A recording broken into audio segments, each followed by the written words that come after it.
नमस्कार, मैं हूं प्रत्युष शर्मा और आप देख रहे हैं CTV7 न्यूज़ की खबरें। शुरू करते हैं प्रादेशिक खबरों से। आज राज्य निर्वाचन आयोग के ओर से पत्रकार वार्ता लेकर के नगरीय निकाय चुनावों की घोषणा की गई है। लगभग 15 ऐसे स्थान हैं जहां पर ये चुनाव होने को है और इन्हें जो चुनाव चिन्ह है वो 6 दिसंबर को आवंटित किए जाएंगे। इसके अलावा और भी डिटेल्स इसमें जारी की गई। ये 15 नगरीय निकाय जहाँ निर्वाचन संपन्न होने हैं उनका जो निर्वाचन कार्यक्रम है, एक बार मैं फिर बता रहा हूँ। निर्वाचन की सूचना का प्रकाशन कलेक्टर द्वारा किया जाएगा 27/11 प्रातः 10:30 10:30 बजे। सीटों का आरक्षण के संबंध में सूचना का प्रकाशन 27/11 प्रातः 10:30। मतदान केंद्रों की सूची 27/11 प्रातः 10:30। नाम निर्देशन पत्र प्राप्त करना 27/11 प्रातः 10:30 बजे से 3 बजे तक। इसका टाइम आगे भी फिक्स है कि अधिकतम टाइम ये है। नाम निर्देशन पत्र प्राप्त करने की अंतिम तारीख 3 दिसंबर अपराह्न 3 बजे तक। नाम निर्देशन पत्रों की संवीक्षा स्क्रूटनी बोलते हैं, एक बड़ा लीगल प्रोसीजर है। 4 दिसंबर पूर्वाह्न 10 बजे, ये 10 बजे है, सब 10:30 10 बजे। नाम वापस लेने की आखिरी तारीख 6 दिसंबर अपराह्न 3 बजे तक। निर्वाचन लड़ने वाले अभ्यर्थी की सूची का तैयार करना और प्रतीकों का आवंटन 6 दिसंबर। नाम वापसी के तुरंत बाद, इसमें समय सीमा तय नहीं होती है, नाम वापसी का जो समय होता है इसके तुरंत बाद ये कार्रवाई प्रारंभ कर दी जाती है। मतदान यदि आवश्यक हो तो 20 दिसंबर और मतदान का समय प्रातः 8 बजे से अपराह्न 5 बजे तक। भारतीय जनता पार्टी की ओर से आज एक प्रदर्शन किया गया। उन्होंने राज्य सरकार पर तुष्टीकरण का आरोप लगाया है और कहना है कि कवर्धा में एक तरफा एक समुदाय विशेष को लाभ पहुंचाया जा रहा है, वहीं हिंदुओं के प्रति राज्य सरकार का रवैया ठीक नहीं है। उन्होंने CTV7 से चर्चा करते हुए कहा है कि कवर्धा प्रकरण की न्यायिक जांच करने से राज्य सरकार को पीछे नहीं हटना चाहिए। हम लोग प्रमुख मुद्दा हमारे बीच, हमारे विधायकगण, हमारे सांसदगण, पूरी टीम हमारी निकली है। बहुत बड़ी घटना कवर्धा में हुई और ये घटना तुष्टीकरण की राजनीति का परिणाम था।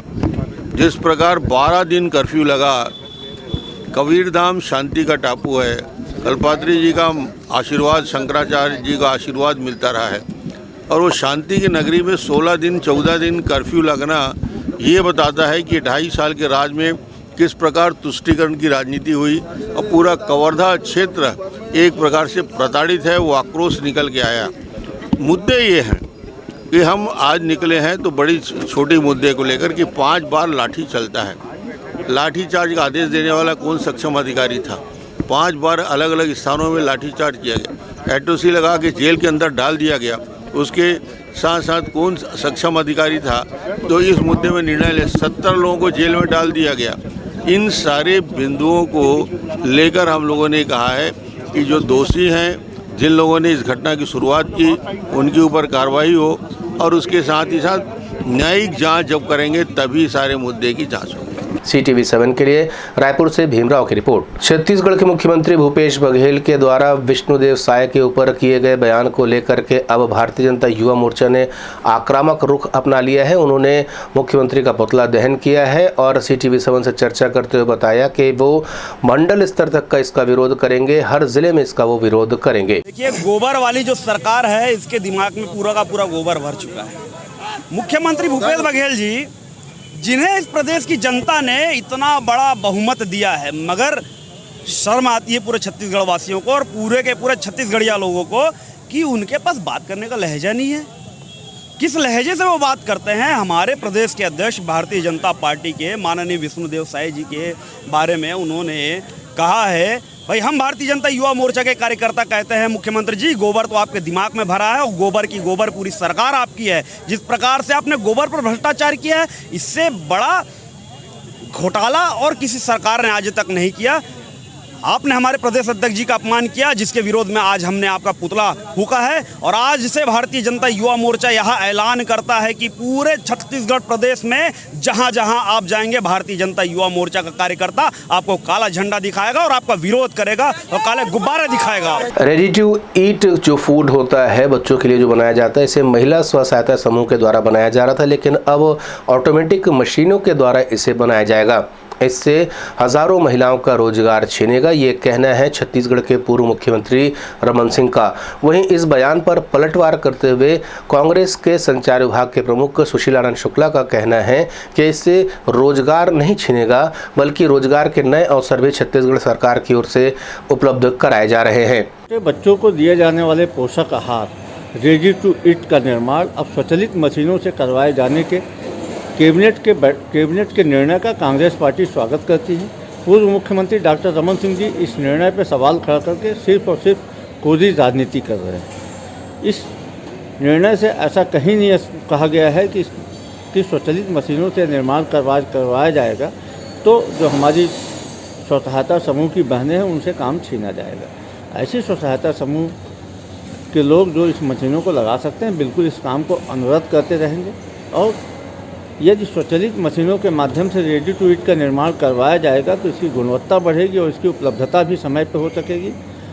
जहाँ तक छत्तीसगढ़ में महिलाओं के सशक्तिकरण का सवाल है तो मुख्यमंत्री श्री भूपेश बघेल ने नरवा गरवा घुरवा बाड़ी के माध्यम से गोठान में होने वाले समस्त उत्पादों का निर्माण का जिम्मा स्व सहायता समूह की महिलाओं को दिया है।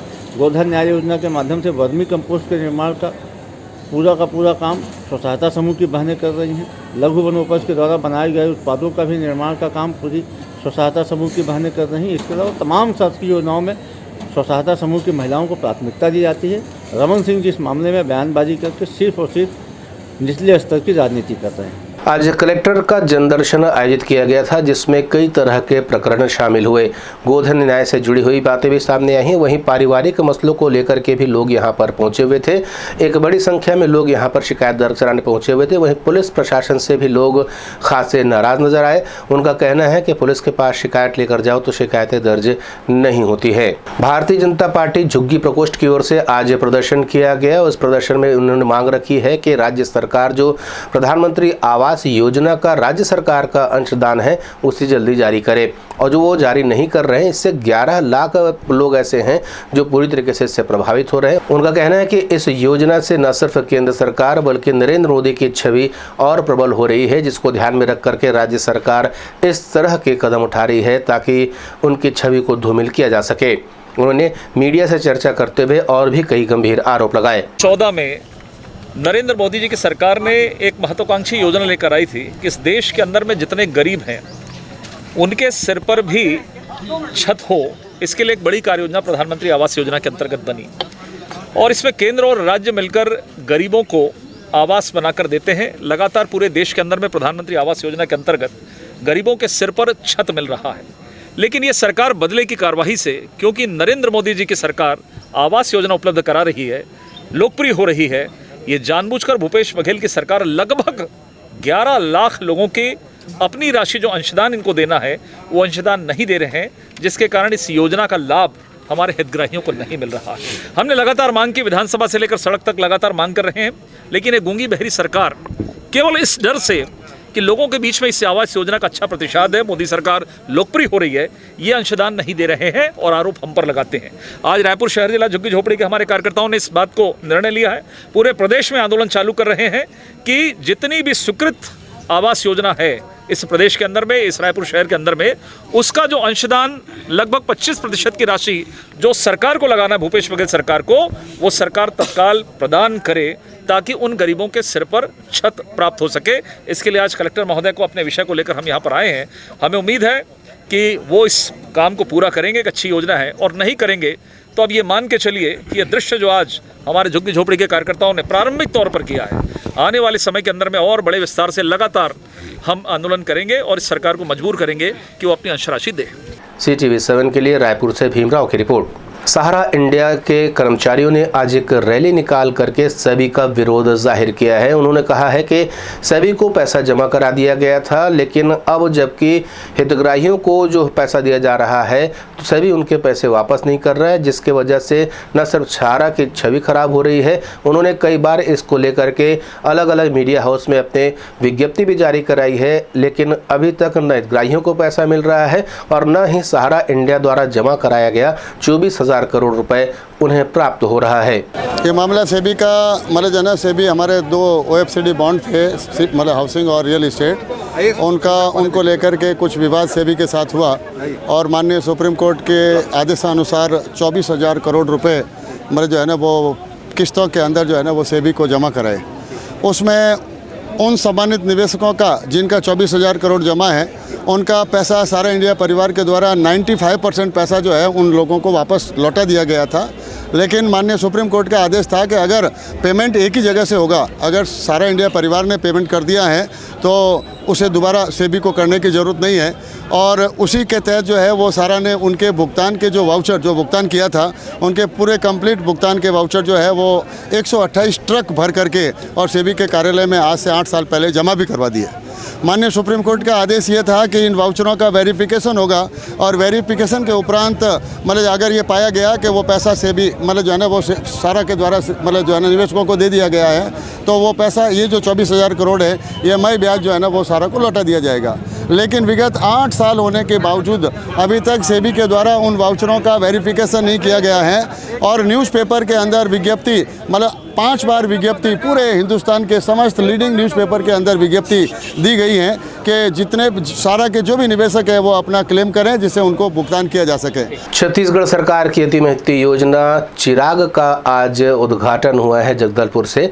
मुख्यमंत्री भूपेश बघेल के हाथों इसका उद्घाटन हुआ। वहीं यहां पर एक मेले का भी आयोजन किया गया जिसमें विभिन्न विभागों के स्टॉल लगाए गए थे। खास बात यह रही कि यहां विकलांगों के लिए भी एक जिम की सुविधा दी जा रही है, जिससे कि जो उनके शारीरिक अक्षमता है उसको दूर करने और साथ साथ व्यायाम की उनको एक सुविधा उपलब्ध हो सके, इसलिए एक जिम का लोकार्पण भी यहाँ कराया गया। Bureau report CTV7 Jagdalpur. हमें आपको बताते हुए अत्यंत हर्ष हो रहा है कि CTV7 न्यूज़ का प्रसारण विभिन्न केबल नेटवर्क पर किया जा रहा है और अगर आप हमारे इस चैनल को YouTube पर देख रहे हैं तो इसे सब्सक्राइब करना न भूलें। फिलहाल इतना ही। नए नए समाचारों के साथ आपसे फिर होगी मुलाकात। तब तक देनुमति। नमस्कार।